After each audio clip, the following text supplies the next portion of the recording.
Hi, I'm Mallory Nee, and today I'll be giving a speech called Ride Safe or Risk It All.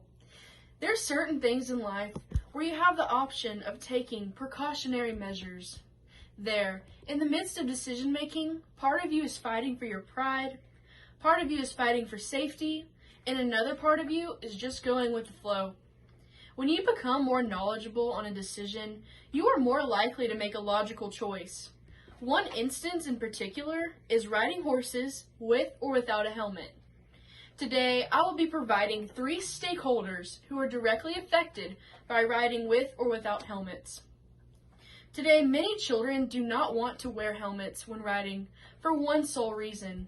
They are too embarrassed.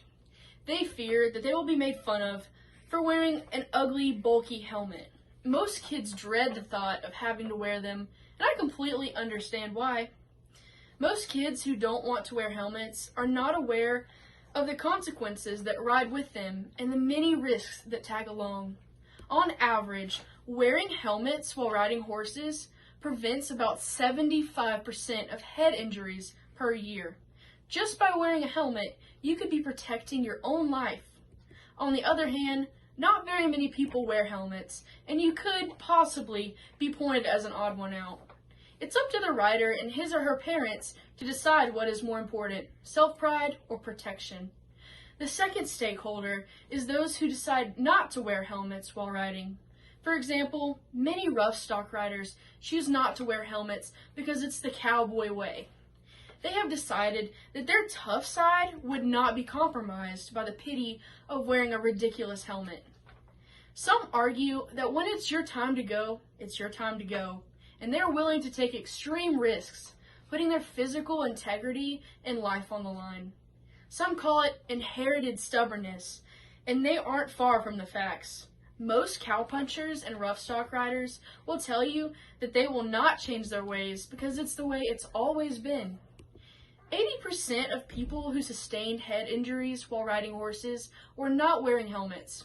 A few of the potential consequences include concussions, paralysis, severe brain damage, and even death. The third stakeholder is those who decide to put helmets as their priority. Those who prioritize safety precautions are less likely to be injured than those who fail to take appropriate measures.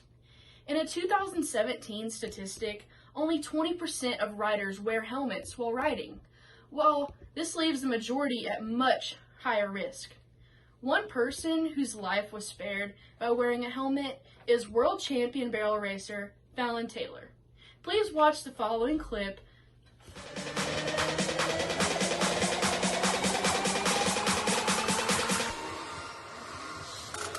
Ready or not?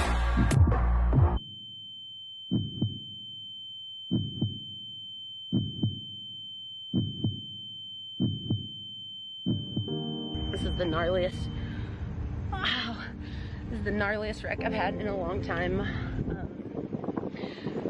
Step 1 is baby Flo is okay, and I am okay because I wear a helmet. I am in shock. The tears are from just being in shock. Baby Flo is 100% okay. Just before you guys ask, she's frustrated and upset. Something's wrong with my elbow. She stepped on my head, so this helmet will be retired.